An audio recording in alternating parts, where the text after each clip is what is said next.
ہم لوگ بچپن سے اپنے بزرگوں سے، والدین سے سنتے چلے آئے ہیں کہ جی مل جل کر کام کرو، اس میں برکت ہوتی ہے، اس طرح کھانا مل کے ہم کھائیں تو اس میں برکت ہوتی ہے.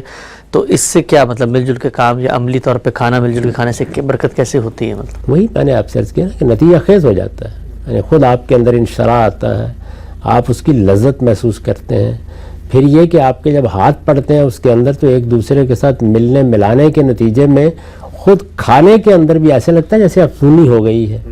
بارہا آپ نے دیکھا ہوگا کہ بعض لوگ یہ کہتے ہیں کہ اگر آپ ایک ایک نوالا لیتے چلے جائیں یا ایک ایک بوٹی آپ بنا کے کھاتے چلے جائیں تو ہو سکتا ہے پورا بکرا کھا جائے اور تب بھی سیری نہ ہو.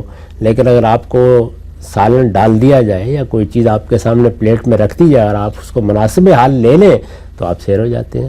تو اصل میں ہمارا اپنا تعلق نفسیاتی ہے، یہ اس طرح مادی نہیں ہے جس طریقے سے لوگ اس کو سمجھتے ہیں.